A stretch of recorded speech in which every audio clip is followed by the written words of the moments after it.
Moi aussi je suis fatiguée et j'ai mal au dos quand je travaille. Mais comme de par hasard, quand je suis en vacances ou en week-end, ça va mieux.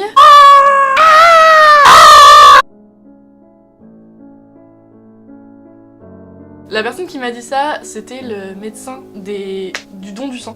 Pendant la mini-visite médicale, quand je lui ai parlé de mon traitement, à un moment j'ai été obligée de lui dire ce que j'avais et pourquoi j'avais ce traitement-là, et elle m'a dit ça. J'ai voulu commencer par ça, parce que c'est sûrement une des choses les plus blessantes et insultantes qu'on m'ait dit, et avec le plus de sous-entendus pas très gentils. Enfin, en même temps, je me dis que toute personne avec une maladie chronique a dû entendre ça plus ou moins de façon pareille, avec des nuances peut-être, selon la maladie, selon les trucs.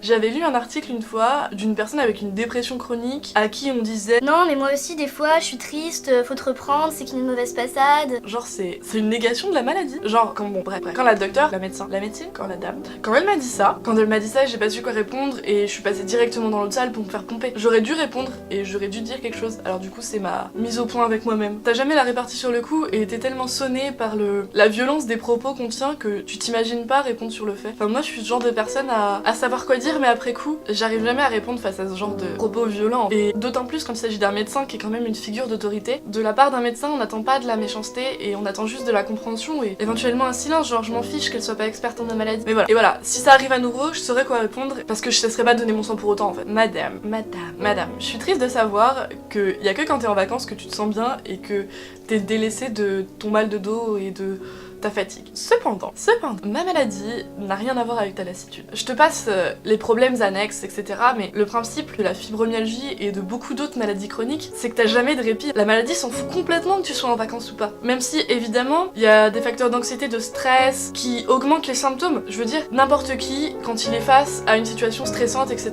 son corps il va réagir. T'as un entretien d'embauche, forcément, t'as mal au bide, je sais pas, t'es pas bien, tu stresses, etc. Genre, t'es face à un événement très triste dans ta vie, tu vas avoir mal au ventre, pas être bien, avoir moins de force, etc.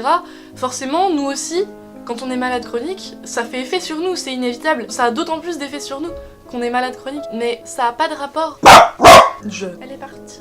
Le truc, c'est que même quand tu vas bien, que t'es heureux, que t'es épanoui, que tout roule dans ta vie, elle est là quand même. La douleur et la fatigue, elles sont là dans les meilleurs moments comme dans les pires. Ok, un moment qui me rend particulièrement heureuse, c'est d'aller faire les magasins. Et ben, quand je vais faire les magasins, au bout d'un moment, j'ai les pieds qui hurlent, les épaules qui descendent en me faisant mal comme ça, et les jambes qui veulent plus me porter, et je suis fatiguée, et j'ai qu'une envie, c'est de rejoindre mon canapé, et ce bien avant que j'ai plus envie d'acheter. Crois-moi, si tu tiens un enfant sur tes genoux, parce que tu l'aimes, genre c'est un enfant de ta famille, et tu l'aimes, et tu le tiens sur tes genoux, c'est comme si son poids augmentait au fur et à mesure des minutes, tu vois.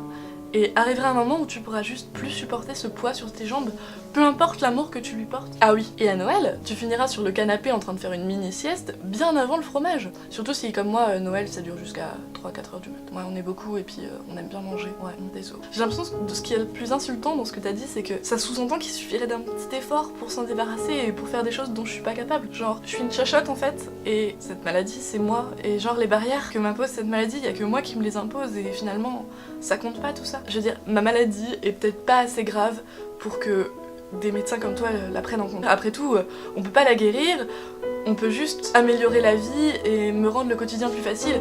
Donc après tout, ça t'intéresse peut-être pas. Peut-être que le mieux-être te suffit pas, peut-être que toi tu veux une guérison, peut-être que tu veux que ça soit écrit fini, mais c'est pas possible. Après, t'es peut-être de la vieille école, je veux dire, t'as sûrement appris qu'une maladie, ça s'opérait, ça se guérissait et c'était fini. Rends-toi compte de la façon dont on considère la souffrance. Je veux dire, y a pas si longtemps que ça, on opérait des nourrissons sans anesthésie parce qu'on pensait qu'ils pouvaient pas ressentir la douleur. On néglige tellement la souffrance. Et c'est pas bien ce que t'as fait. Parce que moi je le vis bien, genre je vis bien avec mes douleurs et ma souffrance et ça me gêne pas plus que ça, genre ça va, je suis heureuse et je suis épanouie et je fais plein de choses qui me plaisent. Mais il y a peut-être des gens pour qui la maladie elle est beaucoup plus prenante. Déjà, il y a des gens qui ont des maladies beaucoup plus graves que la mienne. On meurt pas de fibromyalgie, à part les personnes qui sont isolées et qui finissent par s'en suicider, mais on en parlera pas. Mais voilà, tu t'es peut-être simplement pas actualisé dans tes connaissances, ce qui est pas très pro pour un médecin, mais bon, de toute façon, j'ai pas besoin de ton approbation pour avoir ma légitimité. Mais bon, faudrait peut-être quand même te mettre à la page.